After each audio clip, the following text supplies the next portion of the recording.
as a speaker, you need to learn how to acclimatize to any venue. So it feels like that favorite tracksuit of yours. It feels like that favorite chair that you sit on every day when you get home. So regardless if you've got a big stage, a new big venue, a new audience, you are doing certain things before your talk. So you make that stage your own. You make that venue your own. And it feels comfortable for you. Let's go through the steps in how to acclimatize yourself to any venue. Number 1 is to create a standard introduction for yourself. Look, you don't want to be having someone else introduce you, but they don't get your biography 100% right. So what I would suggest is create a standard introduction so that before your talk, you hand this to someone else and they can take that information and use that to introduce you. 2. Speak to the host just before your speech, maybe a few days before or a week before your actual talk. And the reason for that is plans change. Maybe initially when they asked you to speak, they gave you, say, a 45-minute slot, but now some changes has occurred and your timing has been cut or your timing has been expanded. And you don't want to be finding out things like this on the day of your talk. So learn to just double check that things are still on track and it hasn't changed drastically from the time that you first engaged with them. Number 3, arrive early and meet people in your audience, especially those in the front row, because those are the people that you're going to be seeing more often. And get the names of the delegates that you've spoken to. They don't necessarily have to be the ones in the front row. Speak to people, ask them, what are they looking forward to in your talk?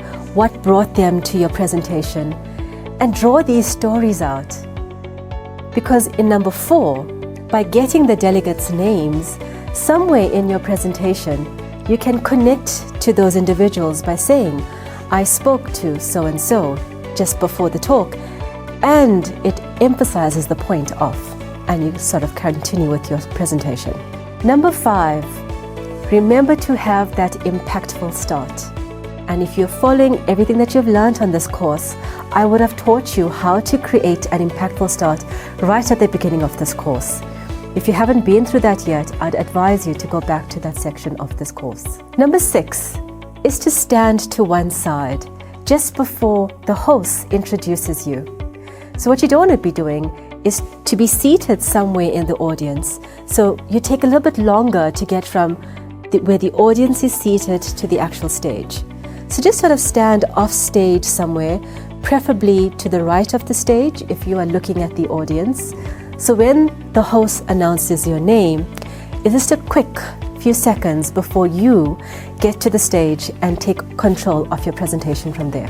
If there was someone who spoke before your talk, so there might have been another presenter, I'd suggest that you are seated in the audience listening to that presentation as well, because you could connect your message to the previous presenter, and by doing so you show continuity with the message and you also show alignment of thought. Number 8, I've left this for last because most presenters actually don't do this, but it's quite critical for me. Get to the venue early and make friends with the technicians that's sitting at the back of the room. These are the people who are in charge of your PowerPoint. They're in charge of the sound.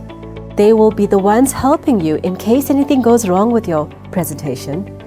And at the time of the Q&A, they'll be the ones that's handing around the roving microphones. If you've got videos that you need to show, then they can also help you get that running quickly.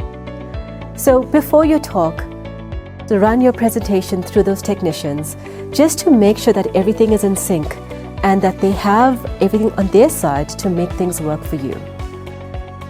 Get the technician's name as well so that if something goes wrong, then it's easy for you to ask for the help instead of saying, can someone help me please? Versus you know the person's name and you just can ask for the help quickly. And lastly, don't whine about things that are not going your way. Now, as a presenter, you might have asked that the venue be set up in a certain way, but when you get there, it's completely different and it's not to your expectations. So if you can, in the timing that you have available, perhaps try to change the venue to suit your presentation. Changing the chairs and the way the audience are seated in relation to you, maybe changing the way the podium is set up on the stage, and whatever else tables or chairs that you need on the stage to facilitate your presentation. Those things are easy to fix. But let's assume that there's something there that you just can't change, like where the projector is and in relation to where the whiteboard is going to be placed. It's fixed, you can't change that. So don't whine about it, just make the best out of the situation and improvise, because your skill as a presenter is going to be in these moments of challenge. I hope that this lecture has given you enough tips that help you to get comfortable with your venue, because this is a critical part to helping you become confident. In the next lecture, I'm going to be talking to you about gestures and movement, because as a presenter, this is a critical part to you having stage presence. Let's get there now.